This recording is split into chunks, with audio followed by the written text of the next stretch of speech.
Tuhan. Kita akan masuk ke dalam firman Tuhan, Bapak Saudara, supaya kita punya waktu banyak untuk celebration. Kita buka sama-sama dari Kejadian 1 ayat 26. Kita akan kembali kepada penciptaan. Itulah tujuan Yesus datang untuk mengembalikan kita kepada gambar dan rupa Allah. Di sini firman Tuhan mengatakan seperti ini, berfirmanlah Allah, baiklah kita menjadikan manusia menurut 1, gambar, 2, rupa, 3, dominion, power, kuasa, berkuasa. Ya, ada 3 hal. Gambar dia, rupa dia, tapi harus ada dominion atau power. Dari ketiga hal ini, yang hilang itu dominion. Ya, kita sudah belajar beberapa minggu terakhir. Yang hilang adalah dominion atau kuasa atau memerintah. Inilah yang dibawa oleh Yesus. Nah, kata dominion, kuasa atau memerintah di dalam perjanjian baru disebut kingdom atau basileia. Jadi kita harus tahu hati Bapa adalah mengembalikan poin yang nomor 3. Mengenai gambar dan rupa tidak usah khawatir. Kalau saya baca langsung sini ya di ayat 27. Ayat 27, maka Allah menciptakan manusia menurut gambarnya. Jadi gambar itu mencipta. Bapak Ibu Saudara tahu bahwa kita bisa mencipta, paling tidak mencipta hidup kita. Dengan apa yang kita pikirkan, seperti apa yang kita pikirkan, demikianlah hidup kita. Itu mencipta. Ya. Kemudian ayat 28, Allah memberkati mereka, lalu berfirman, itu disebut likeness. Manusia juga punya likeness, kita bisa berkata-kata, tapi kata-kata kita karena dominionnya hilang, kingdomnya hilang, basilianya hilang, maka kata-kata kita bisa meruntuhkan, membuat orang kecil hati, kecewa, sakit hati, atau kata-kata kita bisa membangun, bisa membuat hidup kita masih makin berkelimpahan, atau hidup kita makin melarat. Ini yang hilang. Ini yang akan dibawa Tuhan, yaitu dominion itu tadi. Hati Bapa itu tetap ke dominion, saudara. Manusia kehilangan legal dominion karena pengkhianatan manusia terhadap Allah. Itu dia ya. Sejak saat itu, saya review sebentar khotbah yang 2-3 minggu lalu ya. Sejak saat itu manusia mencoba acting, berlaku seolah-olah dominion ini masih ada. Itu sebabnya muncul yang namanya harta, tahta, dan wanita atau pria. Sama gitu ya. Kenapa? Itu sebenarnya ingin mendominasi keadaan. Aku ingin punya banyak uang, aku ingin punya pendudukan, aku ingin menguasai hasrat biologisku dengan yang lawan jenis. Itu semua adalah manifestasi seperti itu. Selama kita tidak dapat kingdom, carilah dahulu kerajaan Allah, carilah dahulu dominion Allah dan kebenarannya. Selama tidak dapat, kita mau kemana pun tidak akan dapat, tidak akan puas. Karena sebetulnya dominion itu yang program kita yang original itu adanya bersama Allah. Makanya waktu Yesus datang, Yesaya 9 katakan, lihat seorang putra lahir, seorang anak lahir buat kita, seorang putri diberikan buat kita, di pundaknya ada government. Namanya disebut Wonderful, bahasa Indonesia Wonderful hilang. Counselor, Roh Kudus. Mighty God, Allah yang perkasa, Tuhan Yesus. Dan Everlasting Father, Bapa yang kekal. Dan disebut juga Prince of Peace. Ada 5. Ya. Itu dibawa lalu ditaruh ke pundak kita supaya kita pakai kuk yang sama. Di Matius dikatakan, mari kamu yang letih lesu, kamu cari dominion kan, kamu cari kingdom kan, ayo pikulah kingdom. Bahasa Indonesia bilang cook. Gak mungkin Tuhan Yesus bawa kingdom, bawa pemerintahan, bawa cook, segala macam dia bawa, enggak, dia cuma bawa 1.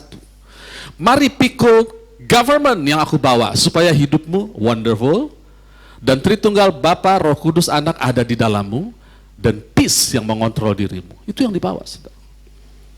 Jadi selalu kingdom yang dibawa. Nah sekarang pertanyaannya, tanpa kingdom, tanpa koneksi dengan surga, bisakah kita mengalahkan dunia? Bisa, tapi kadang bisa, kadang tidak. Contoh, pada waktu Kain membunuh Habil. Sebelum membunuh, Tuhan Allah sudah bilang, apakah mukamu tak akan berseri jika kamu berbuat baik, tapi jika engkau tidak berbuat baik, dosa mengintip di depan pintu. Ia sangat menggoda engkau, tapi engkau harus, you have rule, dominion.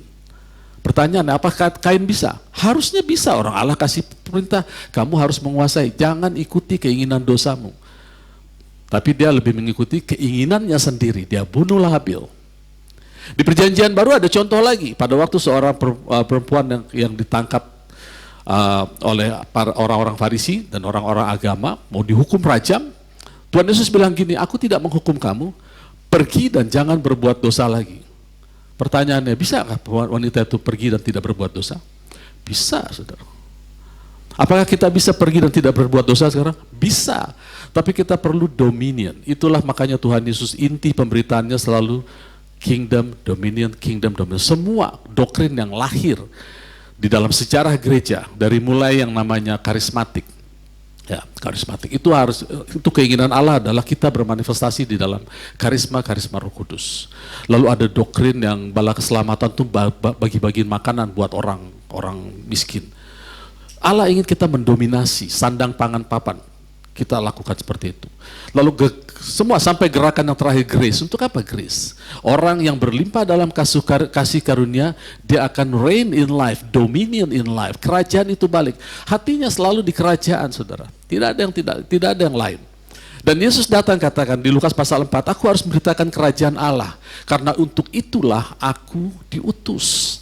Selalu kerajaan. Yang kerinduan Allah bicara soal kematiannya, orang salah paham.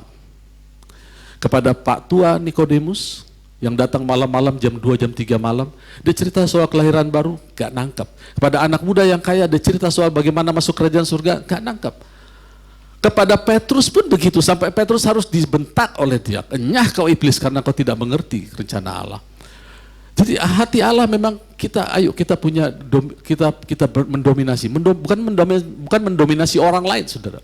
Mendominasi di dalam hidup, dalam keinginan kita yang wild, dalam keinginan kita yang lain-lain tentang uang, bukan tidak boleh, saudara. Jangan khawatir, bukan jangan cari, jangan khawatir, gitu ya. Jadi itu yang Tuhan inginkan. Pada akhirnya Tuhan ingin kita adalah orang-orang yang mendominasi di dalam segala hal. Khususnya keuangan, hubungan pribadi, hubungan dengan Allah, semua. Kita buka di Yesaya 9 ayat 7 coba. Dan kebenaran sekarang sampai selama-lama, perhatikan kecemburuan Tuhan semesta alam melakukan hal ini. Di dalam bahasa Inggrisnya the zeal of God. Saudara tidak perlu zil-zilan sama Tuhan, saudara. Aku kiat, aku tentara Tuhan, aku kiat. Nggak ada itu, saudara ya. The zeal of God, Allah menaruh kegiatannya, kerinduannya, keinginannya di dalam kita tinggal flow saja sama dia. Jadi hidup kita dibuat ringan, saudara. Nah, kemudian saudara, sekarang kita akan bicara, kita akan sampai pada rasa seperti yang dialami oleh Nikodemus, dialami oleh murid-murid Tuhan gitu. Mereka dengar Tuhan ngomong kerajaan Allah seumpama, kerajaan Allah seumpama, kerajaan Allah seumpama. Mereka bilang, too good to be true. Capek aku dengarnya seumpama. Gimana masuk ke situ? Gitu. Kita juga sama pertanyaannya, gimana masuk ke situ? Saya lihat hamba Tuhan ngomong ini, mengucapkan firman, jadi hidupnya enak. Saya punya firman yang sama, saya ucapkan yang sama, kok nggak jadi-jadi? Gitu kan ya. Kita jadi frustasi gitu ya. Kita seolah-olah pegang kunci, tapi nggak tahu cara pakainya. Saya punya kunci ini nggak terlalu banyak. Soalnya kita masuk rumah, anggaplah nih kunci, saudara ya. Kunci ini banyak sekali, kita masuk rumah, kita nggak tahu kunci mana buat buka tempat ruang tidur, kunci mana buat buka toilet, kita udah kebelet nih mau masuk ke toilet nggak bisa gitu kan. Kunci mana buat buka rumah makan, nggak tahu kita, tempat makan. Kita punya kunci tapi nggak tahu pakai, sama aja kita nggak megang kunci, nggak tahu apa-apa. Gitu ya. Ada baiknya kita megang kunci, kita juga tahu cara pakainya. Kan gitu. Nah sekarang saya mau dalam waktu yang singkat saya akan cerita soal bagaimana pakai kunci ini. Apa kunci ini? Bapak Ibu Saudara, dimanapun Bapak Ibu Saudara membaca Alkitab, mendengarkan khotbah, cari kunci ini. Kalau nggak ada kunci ini, capek kita. Nggak akan ada hasilnya. Matius 16 ayat 19. Kepadamu akan kuberikan kunci kerajaan surga. Apa yang kau ikat di dunia ini akan terikat di surga. Apa yang kau lepaskan di dunia ini akan terlepas di surga. Kunci ini bukan satu ya. Di switch ke King James sebentar, kita lihat kunci ini bukan satu, banyak. Ada kunci untuk mendatangkan kesembuhan, ada kunci untuk apapun. Ya. And I will give unto thee the keys, ada S-nya. Jadi kuncinya banyak. Pertanyaan kita sekarang, apa kuncinya gitu ya? Saya banyak ketemu teman-teman saya hamba Tuhan giat melayani Tuhan, tapi soal keuangan collapse. Ada yang keuangannya baik, soal kesehatan collapse gitu ya. Ada yang semuanya baik, pelayanannya juga kolaps gitu. Saya tidak mau tempat jemaat Tuhan di tempat ini kolaps karena kita punya banyak kunci, kita harus tahu bagaimana cara pakainya. Nah, kunci itu apa? Itu diterangkan di dalam Matius pasal 13 ayatnya yang ke-11. Kepadamu diberi karunia untuk mengetahui, perhatian Bapak Ibu Saudara, ada kata knowledge, ketahui rahasia kerajaan surga, tapi kepada mereka tidak. Jadi begini Bapak Ibu Saudara, ada orang-orang juga pegang Alkitab yang sama, semua orang bisa baca Alkitab, agama apapun bisa baca Alkitab, tapi kepada mereka tidak diberikan pengetahuan. Jadi kalau secara singkat saya katakan begini, yang namanya kunci itu adalah pengetahuan, tidak lain dan tidak bukan pengetahuan. Nah sekarang kita buka sama-sama lagi untuk menegaskan bahwa pengetahuan itu penting sekali. Yeremia 3 ayat 15. Yeremia 3 ayat 15. Aku akan mengangkat bagimu gembala-gembala yang sesuai dengan hatiku. Yang seperti apa tuh Tuhan? Kita tanya gitu kan. Mereka akan menggembalakan kamu dengan pengetahuan dan pengertian. Itu kunci. Kalau kita lihat di Taman Eden pada waktu manusia diciptakan, tidak ada agama. Gak ada agama. Kristen gak ada, agama lain gak ada. Yang ada cuma manusia yang segambar dan serupa dengan Allah, dan dia punya kingdom dan semua indah. Tidak ada pujian penyembahan, belum ada. Tidak ada 5 jawatan, rasul, gembala, tidak ada. Tapi mereka punya dominion. Nah, dominion itu hilang, sekarang mau dikembalikan. Kunci dari dominion itu adalah pengetahuan. Nah, musuh dari kingdom ini, ya, musuh dari kingdom ini adalah agamawi. Sekali lagi, saya tidak bilang agama jelek, ya, kita harus beragama dong, saudara. Tapi kita stay di agama itu membuat kita mandul di dalam kerajaan.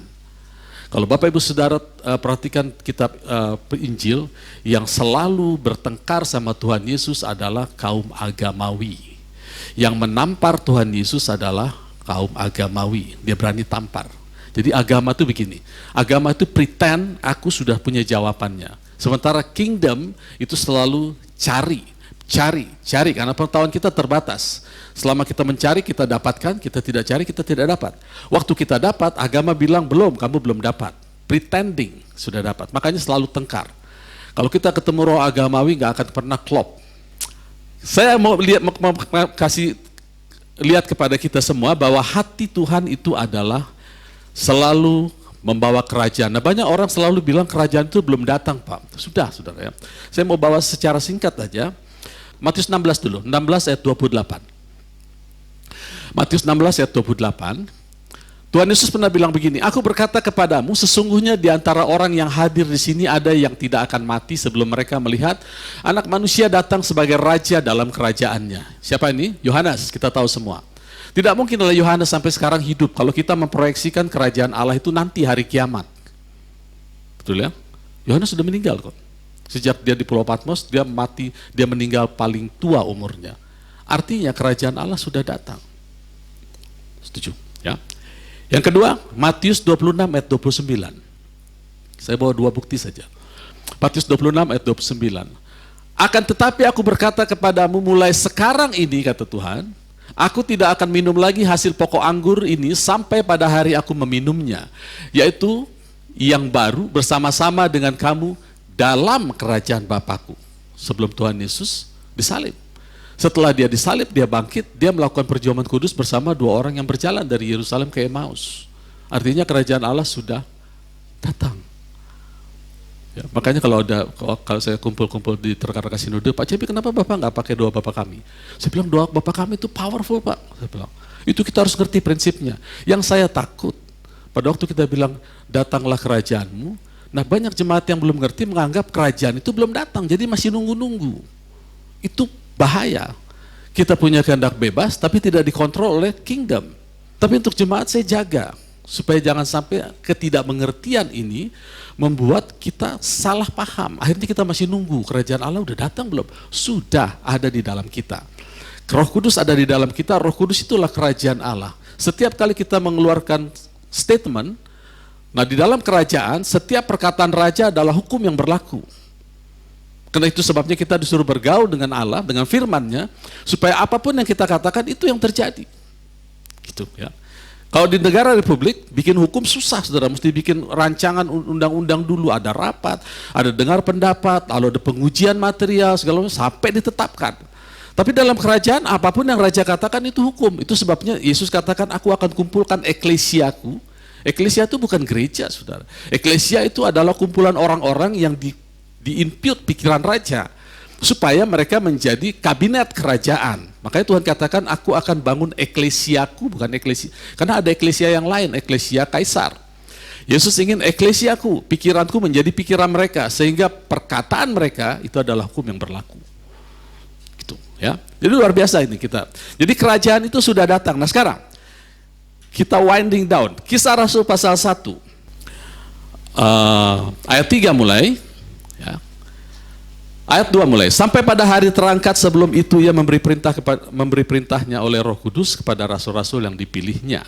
Ayat 3, kepada mereka ia menunjukkan dirinya setelah penderitaannya selesai, dan dengan banyak tanda ia membuktikan bahwa ia hidup. Sebab selama 40 hari ia berulang-ulang menampakkan diri dan berbicara kepada mereka tentang kerajaan. Dia tidak bicara tentang salib, tentang darah Yesus, tidak. Itu nanti dibicarakan kepada jemaat. Pada jemaat nanti akan dibukakan. Rasul Paulus yang membukakan itu. Tapi hatinya tetap kingdom. Mendominasi. Kenapa? Kalau manusia tidak mendominasi, pasti dia didominasi oleh kebutuhannya, oleh kampung tengahnya, oleh pikirannya. Yesus bicara, dia mau bangkit, mau berangkat pun yang dia bicarakan kingdom, kerajaan. Ya, kunci kerajaan itu tadi apa? Pengetahuan. Nah dia memilih gembala-gembala yang bisa menggembalakan dengan pengetahuan. Oke, saya akan balik sebentar membuktikan bahwa kunci kerajaan itu adalah pengetahuan. Pengetahuan ini penting, saudara ya. Gembala-gembala yang tidak punya pengetahuan tentang kingdom, dia akan menggembalakan dengan pengajaran moral etika saja. Hal-hal yang baik dan yang buruk. Lukas 11 ayat 52. Celakalah kamu hai ahli Taurat, sebab kamu telah mengambil kunci pengetahuan. Jadi yang namanya kunci kerajaan pengetahuan. Bapak Saudara, doakan kami terus tempat ini, kami para pengurus yang selama ini sudah khotbah mengenai pengetahuan akan terus khotbah di jalur itu. Kita tidak akan pindah kepada yang namanya moral etika. Pengetahuan, kita buka rahasia kerajaan. Karena tanpa sadar Bapak Saudara dilengkapi dengan mata kunci yang bisa membuka itu.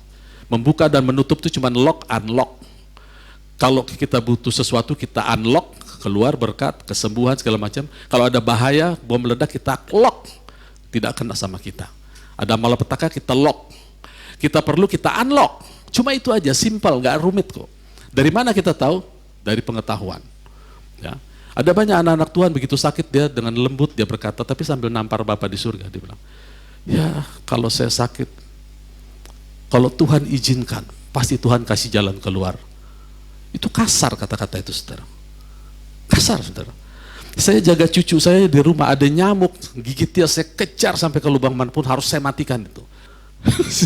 Sekarang kita sebagai opung, aki, opa yang baik, apakah Bapa di surga tidak lebih baik dari kita?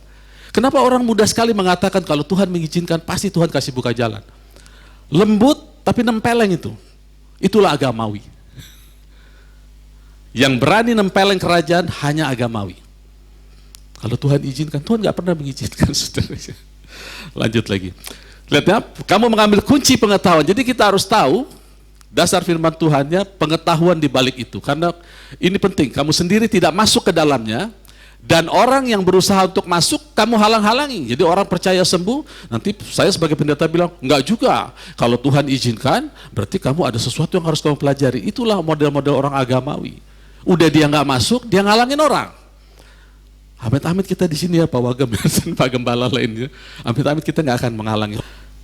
Kisah Rasul, kita kembali kepada kisah Rasul. Tadi kita berhenti di ayat 3, masuk ayat 4. Pada satu hari ketika ia makan bersama-sama dengan mereka, Yesus melarang mereka meninggalkan Yerusalem dan menyuruh mereka tinggal di situ menantikan janji Bapa. Demikian katanya. Telah kamu dengar daripadaku sebab Yohanes membaptis dengan air, tetapi tidak lama lagi kamu dibaptis dengan Roh Kudus. Lalu mereka bertanya, ini pertanyaan mereka sama dengan banyak pikiran orang Kristen. Dikira kerajaan itu adalah pemerintahan seperti republik di negara ini. Ya, mereka bilang begini. Bertanya mereka berkumpul di situ, Tuhan, maukah engkau pada masa ini memulihkan kerajaan bagi Israel? Ya, pikiran mereka begitu. Tuhan Yesus jawab, engkau tidak perlu mengetahui masa dan waktu ditetapkan Bapa sendiri menurut kuasanya. Tetapi ayat 8, kamu akan menerima kuasa kalau Roh Kudus turun ke atasmu dan kamu akan menjadi saksiku di Yerusalem, di seluruh Yudea, di Samaria dan sampai ke ujung bumi. Ayat 8 coba di-switch ke King James. Saya akan tutup ayat ini, ayat penutup saudara ya. Kamu akan menjadi saksiku. King James bilang apa? King James bilang gini. Ye shall be, yang tengah-tengah itu ya, setelah titik 2. And you shall be witness unto me. Saudara pernah perhatikan maksud ayat ini enggak? Kalau kita bilang, ayo bersaksi bagi Yesus, bersaksi itu sering saudara ya. Kita bikin kesaksian, tapi sekarang dia bilang, witness unto me. Kamu bersaksi sama aku. Pernah ada yang menguraikan ini? Saya baru terbuka mata saya. Tuhan ingin kita bersaksi kepada Dia. Ini adalah bahasa legal dari kerajaan. Kata bersaksi di situ mempunyai 3 arti. Ya. Witness unto me. Kata bersaksi itu bukan marturia, tapi kata martus itu mempunyai tiga pengertian. Yang pertama secara legal. Artinya apa yang kuucapkan harus terjadi dalam dirimu. Ya. Nah orang agamawi bilang kalau nggak terjadi, Tuhan berkehendak lain. Itu namanya bahasa ngawur.